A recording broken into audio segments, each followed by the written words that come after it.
ಮುಂದಿನ ಚುನಾವಣೆಗೆ ಸ್ಪರ್ಧೆ ಮಾಡುವುದಿಲ್ಲ. ಚುನಾವಣಾ ರಾಜಕೀಯ ನಿವೃತ್ತಿ ತೀರ್ಮಾನ ಮಾಡಿದ್ದೇನೆ. ಇದೇ ನನ್ನ ಕಡೆಯ ಚುನಾವಣೆ ಎಂದ ಸಿಎಂ ಸಿದ್ದರಾಮಯ್ಯ. ಮುಂದಿನ ಚುನಾವಣೆಗೆ ಸ್ಪರ್ಧೆ ಮಾಡೋದಿಲ್ಲ. ಚುನಾವಣಾ ರಾಜಕೀಯ ನಿವೃತ್ತಿ ತೀರ್ಮಾನ ಮಾಡಿದ್ದೇನೆ. ಇದು ನನ್ನ ಕಡೆಯ ಚುನಾವಣೆ ಅಂತ ಸಿಎಂ ಸಿದ್ದರಾಮಯ್ಯನವರು ಹೇಳಿಕೆಯನ್ನ ಕೊಟ್ಟಿದ್ದಾರೆ. ಮುಂದಿನ 4 ವರ್ಷಕ್ಕೆ ನನಗೆ 83 ವರ್ಷ ವಯಸ್ಸಾಗುತ್ತೆ. ಉತ್ಸಾಹದಲ್ಲಿ ಚುನಾವಣೆ ಮಾಡೋದಿಕ್ಕೆ ಆಗೋದಿಲ್ಲ. ಚುನಾವಣಾ ರಾಜಕಾರಣ ಸಾಕು ಅಂತ ತೀರ್ಮಾನಿಸಿದ್ದೇನೆ ಅಂತ ಹೇಳಿದ್ದಾರೆ ಸಿಎಂ ಸಿದ್ದರಾಮಯ್ಯ. ವರ್ಣ ಜನ ನೀವು ಇನ್ನೊಂದ್ಸತಿ ನಿಂತ್ಕೊಳ್ಳಿ ಗೆಲ್ಲಿಸ್ತೀವಿ ಅಂತೀವಿ.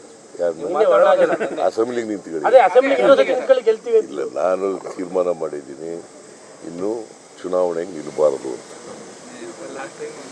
ಜನ ಆಯ್ತಪ್ಪ, ನೀನ್ ಹೇಳಿದ ನಿಂತ್ಕೊಳ್ಳಕ್ಕೆ ನನಗೆ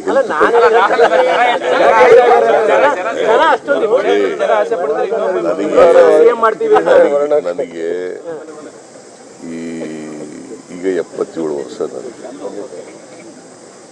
ಇನ್ನೂ 4 ವರ್ಷ ಟೈಮ್ ಇದೆ.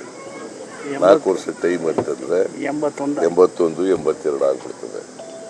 ಮತ್ತೆ ಆರೋಗ್ಯನೂ ಇರೋದಿಲ್ಲ, ಮತ್ತೆ ಹರ್ಷದಿಂದ ಕೆಲಸ ಮಾಡೋಕ್ಕಾಗಲ್ಲ. ವಿತ್ ಎಂಥೂಸಿಯಾಸಮ್ ಕೆಲಸ ಮಾಡೋಕ್ಕಾಗತ್ತಾ?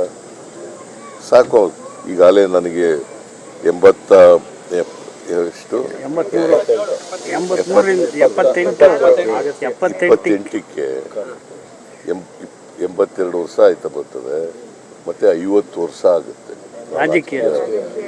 78ರಲ್ಲಿ ತಾಲೂಕು ಬೋರ್ಡ್ ಮೆಂಬರ್ ಆದ 1978. ಇರಬಹುದು. ನನಗೆ ವಯಸ್ಸಿನ ಅನುಭವ ಆಗದು ಯಾರಿಗೆ?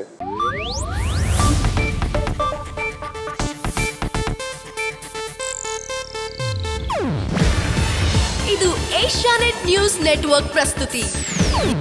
ನೀವು ನೋಡ್ತಿದ್ದೀರಾ ಏಷ್ಯಾನೆಟ್ ಸುವರ್ಣ ನ್ಯೂಸ್.